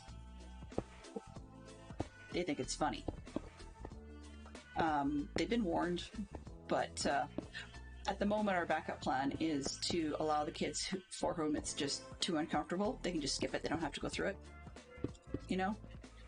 We actually have got a couple of activities and tasks and whatever that are like around the camp style job things that if need be we can assign them, so that they have something else, quote unquote, legit they were asked to do by the leadership, so that they just didn't have, quote unquote, didn't have time to go through the haunted house. You know? Most of these ones won't pick on each other. I mean, they've got that level of maturity, most of them. So it shouldn't be a big deal, but it's just one of those things that I do vaguely wonder, because if there are ideas I could pass along that would be, you know, nice little tingly woohoo without creeping people out or being ultra violent, then that would be nice. Anyway. We had an interesting experience today. My daughter has decided, I think I may have mentioned this in a previous stream, my daughter has decided that she wants to dress up as Luna Lovegood from the Harry Potter novels and movies for Halloween. Cool. I mean, that's a rather outside-the-box individual, I guess. And I'm, you know, fully supporting it. So I went to get the funky little glasses that this character is stereotypically wearing. Her Spectre specs, which look kind of like, how do I explain it? They're very round lenses. And the concept is very similar to, like in the way they were made, very similar to the classic 3D glasses from the earlier eras, where you've got like the red on one side and the blue on the other. And these ones have a purple lens to go with that. Anyway, so we went to a costume shop to go and buy the eyewear for her costume. But as you can imagine, there were all kinds of stuff. And the one that surprised me, like I knew she would be bothered by some of the more violent costumes. We were well aware of that going in. But she agreed to go, which is an improvement, let's say, because this is a costume shop, thankfully not a Halloween store. Big difference for her comfort level. Anyways, so we were buying the glasses, and the one that surprised me that made her uncomfortable was a costume, like a one-piece pullover costume of the famous painting The Scream. And I think it's because it was used in a movie, like that look. But she just, like the whole hands up face sort of thing, she just could not deal with that. So I know intimate details about the industrial carpet on the floor, because she was definitely doing a lot of staring at that. To the point where, like, I couldn't even distract her by costumes over, like, a box of Candy Nerds. Like, it was that sort of, hey, that's just funky. And check out that cool Halloween bandana for dogs. Nope. No can do. So it's kind of interesting. I was really thankful that the staff at the tills either were just wearing like blank black t-shirts, or for a Halloween costume, one of them was wearing like a Star Trek outfit. Nice little uniform. And that was nice, because we really didn't need any more of that nonsense behavior from... Because we had things to do, right? But that's part of parenting, I guess, is just, for me, learning how to deal with those sorts of things. And there's a long way to go on that front. Wow. Say time flies when you're having fun? I don't know. Maybe time flies because clocks don't stop. It's probably the easiest way of putting it. I'm having fun, for sure. But I also do know that whether people are having fun listening to me or not, I can go on and on and on. And when it suddenly occurs to me that I've been going on and on, that's when I take a look at the clock and go, ooh, I have been.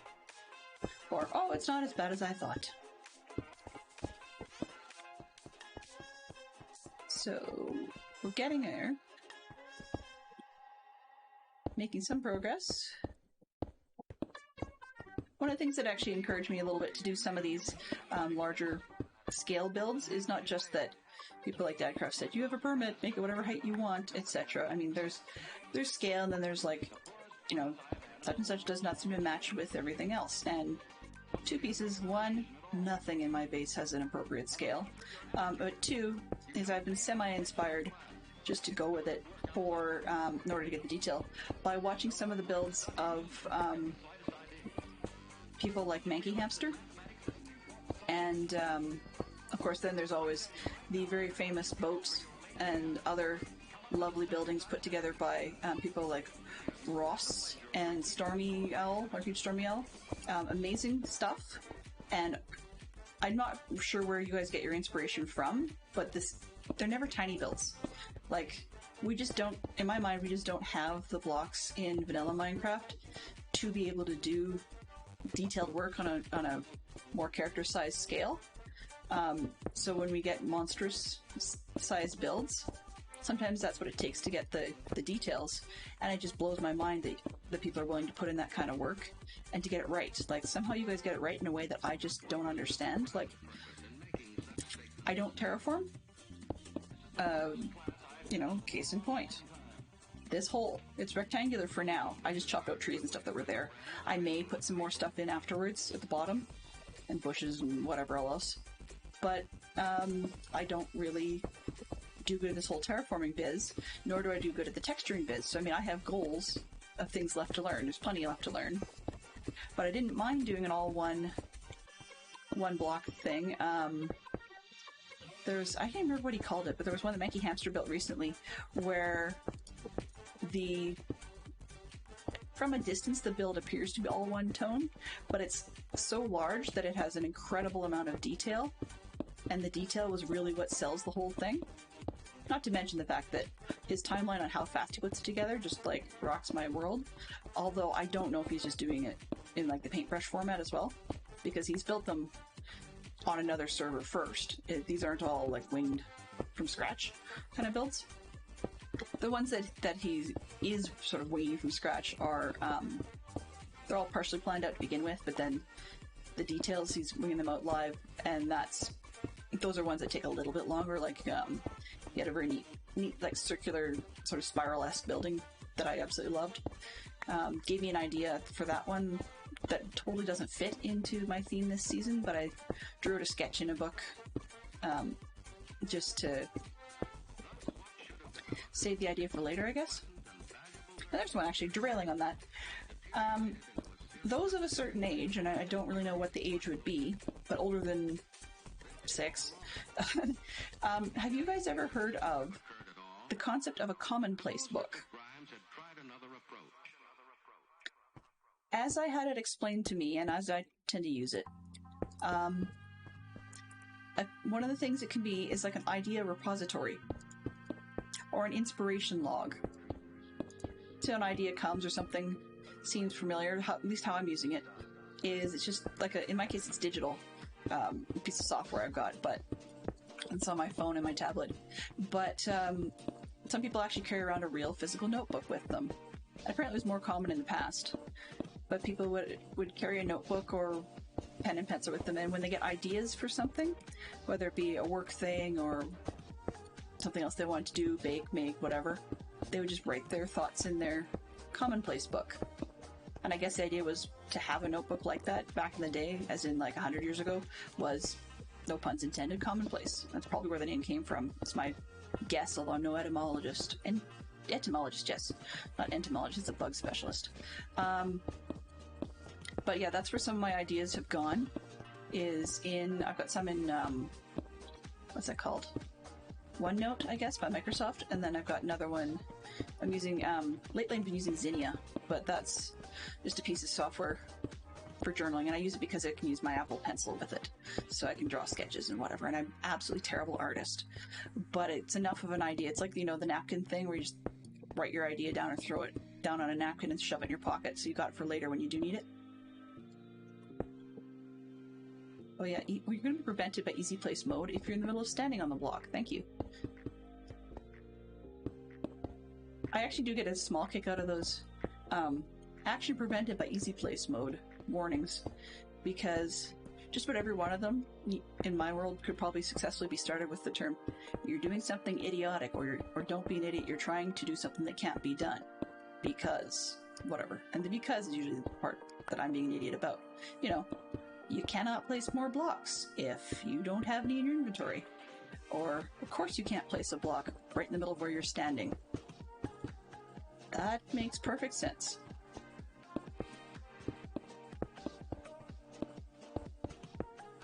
A little bit like, when you're watching stuff on like YouTube, you'll find comedy videos where they're basically doing normal things, but they do it in a stereotyped kind of way.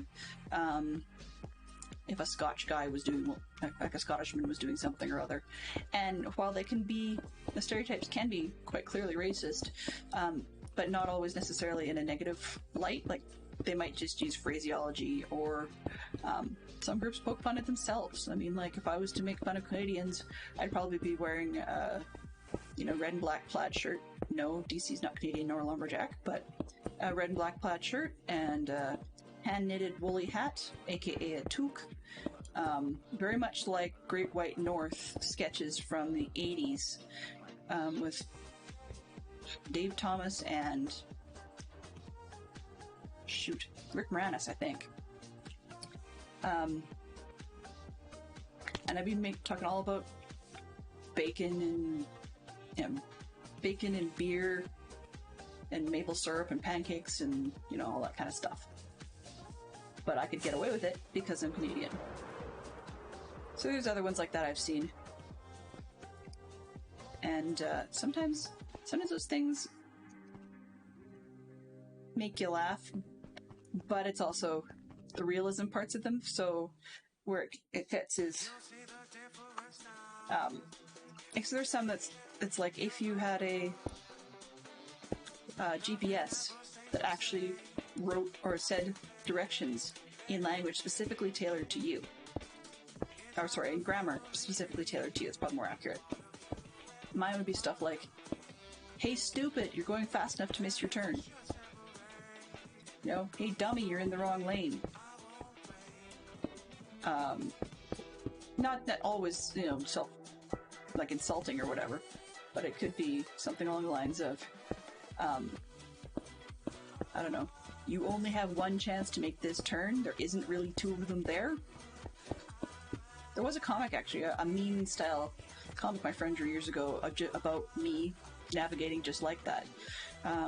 There's I shouldn't say small, but there's a notable mountain town not too far from here known as Banff, Alberta, and quite a touristy place.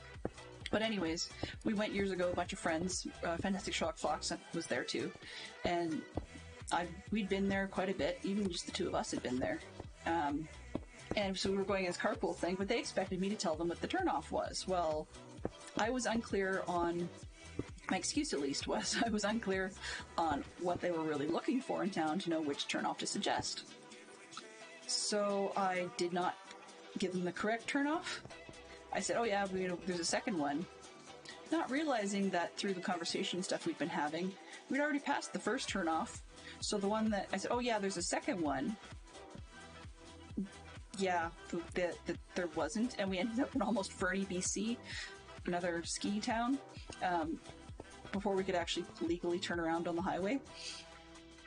So a friend of mine who was actually a half-decent artist, she drew a sketch of the few of us basically standing on the side of the road with, some of us having very confused looks on our faces, and some of them just kind of yucking it up, basically, about how ridiculous this was that, well, I apparently can't fly. How ridiculous it was that we just could not, Banff, next two exits, and we couldn't seem to actually get ourselves organized to be at Banff. Now, I would say it's in the dark, and, there's all kinds of excuses I can make, but really, my navigation was terrible, and Fantastic Sherlock Fox can vouch. I'm still not that great at it. I'm a visual landmarker, but if something makes me squirrel and miss one of my landmarks, then I can easily get thrown by the next piece of the map. So we were trying to do ball drives this morning, and I kept having to rotate the maps that were given to me to make sure that you don't see it on Minecraft, because I don't do it here, but in real life, I like the map software that rotates for you so that wherever you're headed, like whatever's straight ahead of you, is going to be like the way you've got the map rotated. So, as in if I'm heading south, then I want south up on my map. If I'm, headed east, I want to do it. And that means that way when somebody says, do I turn right or turn left? I'm not trying to convert as I go, because sometimes when you keep north up so that you can actually read the labels on the map with the words successfully, then they say, do I turn right or turn left? Well, quick, I gotta make my turn. There's somebody behind me. It's like I get all flustered and more often than not give the wrong direction or wrong instruction. So yeah, when we get stuck in a neighborhood too, we've got like signs that some of them have worn out, and so you may get, such and such crescent, but then you also have such and such court, and crescent might be CR, as opposed to some of them will have CRES, but a lot of them in our area just have CR for crescent. Then you have crescents and courts, and the T might be rubbed off, or crescents and circles, which would be CIR, and it's like, I don't know, it's written weird on the paper, I can't figure out, and it's like, well, but I'm driving, quick, hurry up. So, yeah. Which is funny, because I grew up on maps. As in, like, my dad always had me helping. I shouldn't say always. In later years in high school and stuff, he had me helping write out routes for his magic show dry runs. Because he would always insist on dry running the route before he actually had to drive for the real thing. Just to make sure he was always on time and stuff. And he'd know exactly how many how many kilometers it was, and what all the mileage was going to cost him, and the whole 9 yards. But the guy never, in his, I don't know, what's he been now? 60 years, I guess, of doing magic shows that way, has never, ever learned to properly hold a map. And it used to drive my mother and I so crazy. And the other thing about that is I learned really quickly to be possessive of the maps, like physically possessive, because if I didn't, as a kid, get possessive of the map, my father would actually try and read the map while continuing to drive. One of those guys. So it just became such a habit that later years I'd have the maps, and I'd be willing to give them over if later people asked, but it's that if they've never asked, they're mine. Just the way it was. So, yeah. Confusing. Okay, so being as it's 5-2, I really should be courteous and find out whether or not I have completely eaten up. Nope. We've got a couple more minutes left. I don't see Stormy Owl yet online or on Discord, so I will just keep on putzing at this one. Just before we go, I will back out and probably scroll it all the way up to the top of the shape again, just so we can see how much we've gotten done so far on this one. And hopefully tomorrow's stories will not be about snow or bottle drives or sleeping in the cold. I think we'll have something new for tomorrow. One of the things I've been toying with is trying to see if I can expurgate bits of National Geographic Did You Know type information, not necessarily facts per se, but just random questiony stuff. Another one was having a would you rather type question, and that was a different option. We have a question of the day that is on screen there. How would you feel if you accidentally left your phone at home? That's where this whole thing started, is because if I was trying to what was I doing there? Oh. If I was trying to navigate, I feel like I'm lost without my phone. And that's part of it. And so if I go out of the house these days, I generally only go to the house either when Fantastic Shock Fox is already driving, in which case if I leave my phone, it's less annoying because the people I would be contacting are at home with me. Yep. Thank you for the reminder, Fantastic Shock Fox. I appreciate that. So yeah, if I leave my phone at home, it's less of a deal because they're there. On the other hand, I feel that I don't have the opportunity to help out while someone else is driving. Things like, making lunch orders, or sending that text message to the person that we're headed to say, hey, we're on the road, or whatever. But also, if it's for scouting, I always feel like something goes wrong. I need to have my phone to be able to let people know. I had a good chuckle this week, though, on the scouting note. It's really short. I know I said I wouldn't be any more with scouting, but I'll leave that for tomorrow. But today's last scouting-related note was, we've joked about Delenn Standard Time being a thing. It's not really a joke. It kind of is a thing, regardless. Anyway, one of our scouters had commented that it wasn't just me, it was a lot of the other scouters were squeaking in just on time for the meeting. You know, without a whole lot of lead time, and then some of the youth's families were dropping them off early, and for safety reasons, our policies say that we're not allowed to be around without, or we're not allowed to have youth around without 2 leaders. Thanks, Scouts BSA, for part of that. But anyway, so I put in the extra effort to make sure we were definitely going to be there at least 10 minutes early. Turned out like we were like more like 12 or something, but anyways, but I had a good chuckle when this one scouter who actually complained about it was actually a little bit lost, just like we were. And so the funny part was that I arrived slightly ahead of this person, which usually does not happen. It's not that she's the early bird kind of person, it's more that after making that comment, you kind of knew Murphy's Law was going to get you and something would happen so that you'd be the late one. It was just a bit of a smile on that front. Okay. I think I'm close enough here. I need to figure out which end's up. One more time. Alrighty, Roo. Now let's do the unmutes. You're gonna have to let me know if you get far too much double echo going on here. Where's the audio mixers? Doo-doo-doo. It should not even exist until I turn that on. Unmute this one.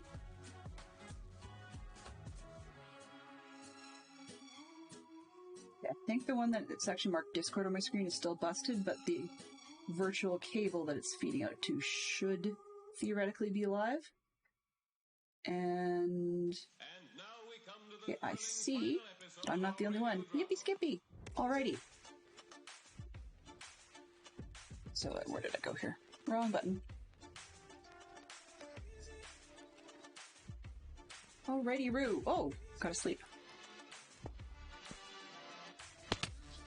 Let's sleep, show this one off, and then we'll see if Stormy's on her way. I see that she's online, but does not appear to be conversational just yet. I'm in here. Tree on this side? Oh, nope, can't land on that. Come on. Can I actually get to this tree? Maybe? There we go. Alright, so that thing's pretty big. I'm just going to take the page up all the way. It's not too bad, actually. Considering the way it narrows, there is a smidge of a chance we might finish it off tomorrow. Which would be nice to get something done all in one go for a change. Yeah. So it's going to take us up to Y128, so that's pretty decent sized. But yeah, we're getting a good amount. And considering that I took time to put the beacon out and running around a little bit at the beginning, I get that we'll probably get that far. Good lord, give me 1 second. Sorry about that, Stormy. So who are you making?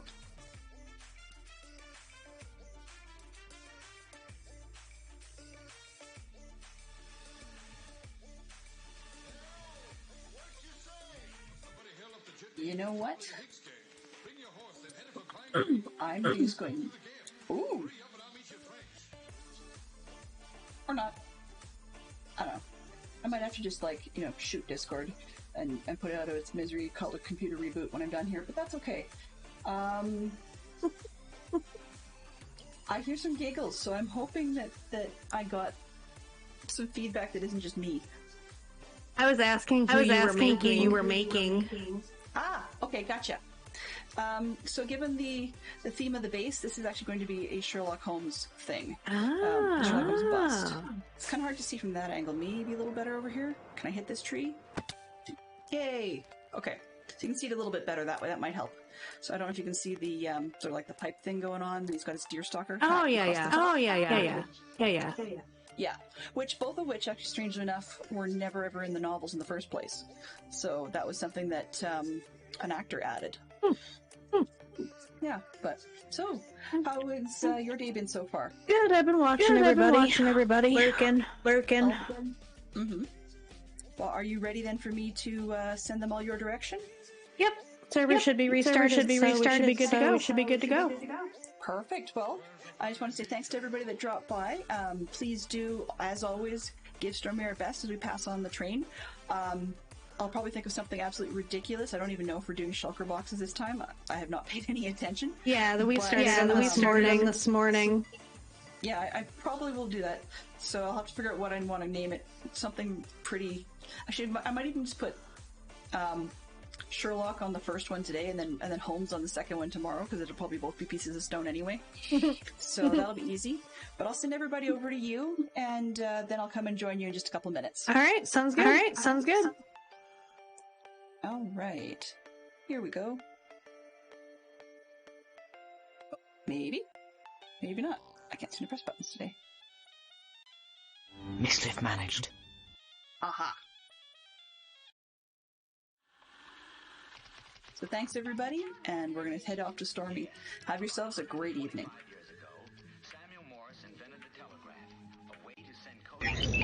Transfer complete.